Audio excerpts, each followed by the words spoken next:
Good morning. This is the morning news of Remo TV. I am Oluduro Jeremiah. On national news, the COVID-19 strain which is currently ravaging India has been found in Nigeria. The strain was detected by the African Center for Excellence for Genomics of Infectious Disease in the Redeemer's University, Ede, Osun State, nearly 3 weeks ago and has been communicated to the Nigeria Center for Disease Control.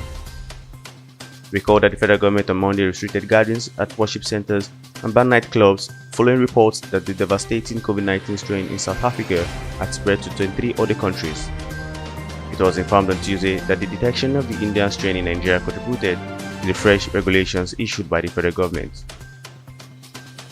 Still on national news, the management of the National Assembly has warned lawmakers, workers, legislative aides and other stakeholders in the parliament of the security threat to the building.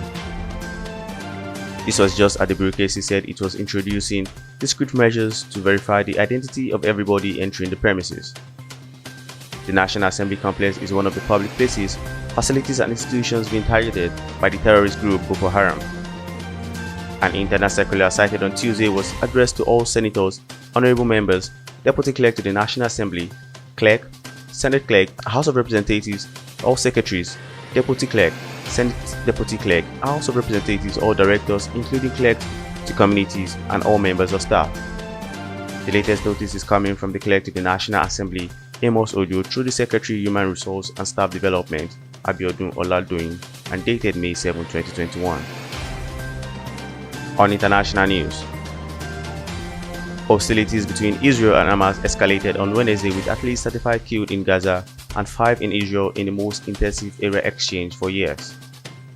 Israel carried out hundreds of airstrikes in Gaza into Wednesday morning as the Islamic group and other Palestinian militants fired multiple rocket barricades at Tel Aviv and Beersheba. One multi-story residential building in Gaza collapsed and another was heavily damaged after they were repeatedly hit by Israeli airstrikes. Israel said its jet had targeted and killed several Hamas intelligence leaders early on Wednesday. Other strikes targeted at the military said were rocket launch sites, Hamas offices, and the homes of Hamas leaders. It was the heaviest offensive between Israel and Hamas since a 2014 war in Gaza and prompted international concern that the situation could spiral out of control. UN Middle East Peace Envoy Tor Wennesland tweeted, "Stop the fire immediately. We are escalating towards a full-scale war. Leaders on all sides have to take the responsibility of the escalation."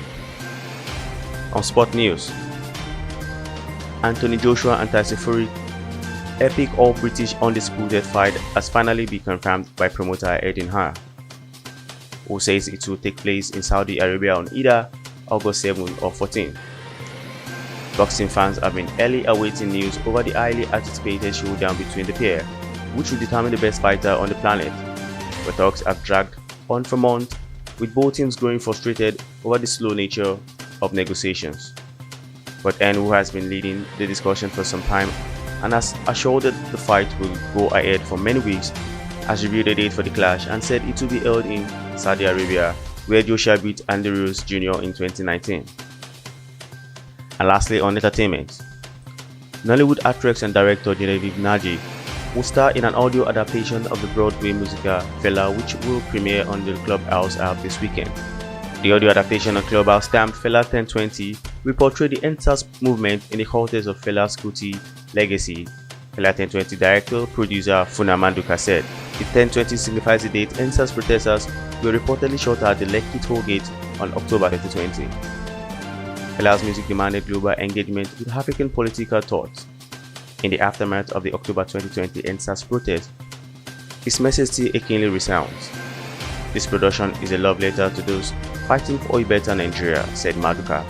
The organizers further revealed that Nnaji will star as one of the Kalakuta queens, representing the musician dancers in Fela 1020. And that was all on the morning news on Remo TV. For more news, check us on our social media platforms on Facebook, Twitter, Instagram, and YouTube at Official Remo TV. Visit our website at www.remotv.com.ng. I am Oluduro Jeremiah. Good morning.